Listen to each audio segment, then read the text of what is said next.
Welcome again to Joe Stunner Boxing. I don't know whether you've seen it yet, but for the last couple of weeks, there's been something on YouTube that I'd been meaning to watch and I'd only got around to it today. And that was EDDIE Hearn at the Oxford Union. For those that don't know, the Oxford Union, part of the Oxford University, very prestigious university, one of the world's most prestigious universities. And they invite people there from all walks of life, all different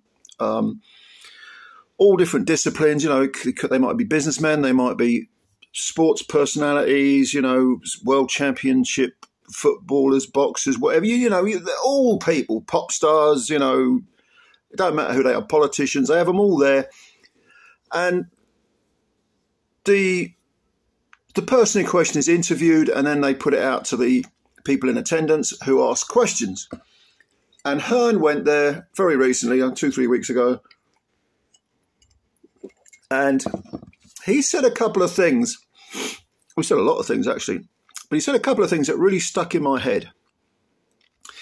Now, it's not that this is not meant to be a video that specifically puts the boot into EDDIE Hearn, although I suppose in a sense I'm going to do that to some degree. Because I'm aware that no one is black and white, there is no personality-wise. Very few people are sociopaths.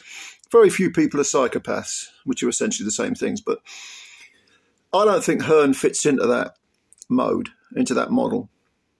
I'd say Don King's probably a psychopath, or at the very least, to avoid being sued, I should say, he displays all the traits of a psychopath. I don't think Hearn does. I think there is some good in EDDIE Hearn.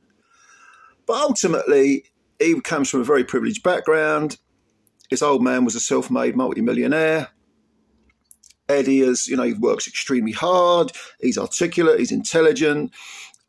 He's got an element of charisma to him. He's got the gift of the gab, the old used car salesman crap. Typical Essex boy, really. Successful Essex man. But he said the two things I want to point out are, number one, Hearn was asked about sports washing in Saudi Arabia, and he denied it. He said, no, I don't mind if sport brings people together. I'm paraphrasing, by the way. He didn't exactly say this, but if sport brings people together and it drags people into the 21st century and it helps reinvent societies for the better, I'm all for it, blah, blah, blah. And I represent my fighters. I have to maximise their earnings. Let me repeat that bit. My fighters, I have to maximise their earnings. Okay. A lot of people would agree with EDDIE, Now, someone else asked him about the UFC model.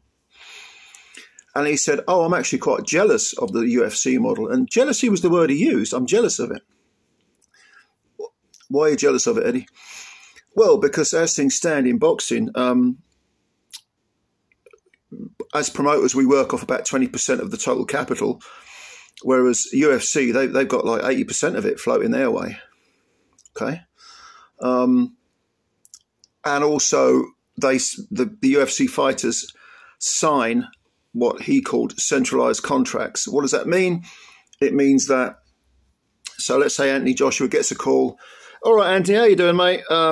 By the way, you're fighting so-and-so on this date. We'll give you 12 weeks. Enjoy your camp. See you then.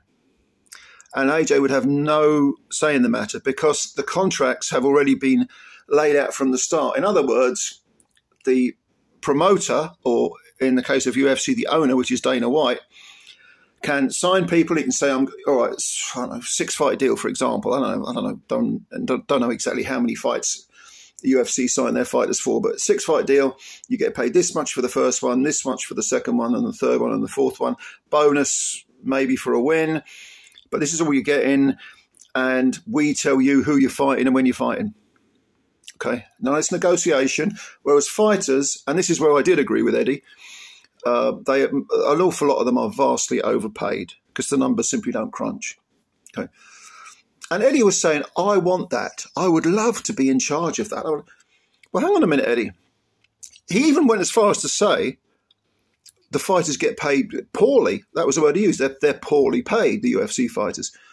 Didn't you just say that your job as a promoter is to maximise the income of your fighters, of the people you are promoting, regardless of Saudi sports washing or any other external potential moral factor. You have to maximise the earnings of your stars. Well, you say that in one breath, and in the next breath you're saying, no, I'd love the UFC model. Ultimately, because we'd get the majority of the money. And you've said UFC stars are poorly paid. What are you saying? You like the UFC model, but you'd pay your fighters realistic amounts. You know, you'd pay them their worth, not overpay them, because that is a valid point. But you'd pay them what they're actually worth, because the UFC stars aren't paid that much. I mean, I think Dana White's a slag. As a lifelong socialist, I find Dana White to be the epitome, or one of the epitomes, of a vulture capitalist. No one really loves that cunt Trump. But anyway, that aside, what is Eddie saying? Is he getting the balance right here? Is he saying, because he did mention another thing that you can actually, well, I would probably go along with, or at least kind of half go along with, which is that he's tired of some fighters expecting to be paid well, but actually not fighting the best. So the best don't fight the best, but they still expect to get paid. Now, I'm completely with him on that point. Absolutely. You know, there are such things as, you know, supply and demand, and, you know, the numbers have to crunch. I get it. It's just that everyone should get their perceived worth. Well, not their perceived worth, their actual worth. And a lot of the perceived worth is it's inflated. And we're seeing that in Saudi, by the way. I mean, Eddie can talk all he likes about doing deals with Saudi. And yet he talks about people not being paid their realistic worth. What are you saying, that the sort of numbers that are thrown around by Turki Al-Sheikh are real, are based in reality? Are you saying he's making money despite the fact he's throwing these millions around, tens of millions? I don't think so. So yes, a very interesting interview and Q&A with Eddie Hearn, in which he, and I watched it twice. I watched certain bits of it twice because I wanted to make sure I heard him right. He's definitely contradicting himself. And this doesn't really surprise me, because although I quite like watching Eddie interviewed, and I think he's a very good boxing promoter, he delivers, and he seems to have treated most of his fighters well, because the majority of them are, you know, they like him. Trust him as far as I could throw him, mate. As far as I could throw him. He's about money, making money. He talked about winning, and he said, nowadays it's all taking part is the thing that counts. No, it isn't. Winning's the thing that counts. He talked about his daughter playing football and how good she is, and she gets substituted so the other kids can have a run around. And he described that as a load of bollocks, which it probably is, to be honest. But Eddie's game is making money, and he wants to win. And okay, you can argue there's nothing wrong with that, but let's have some moral consistency here. At one point during this interview, he said, "Oh, I like to be honest. I like to be honest." Well, Eddie, yeah, a lot of the time you probably are honest, but there's some occasions when you're not really being honest, or at the very least, you're being selective with the truth. Let's put it that way. All right. So if you haven't watched this little Oxford Union thing with Eddie Hearn, go and watch it. I think it's extremely revealing, and see what you think of it. See what you think of Eddie.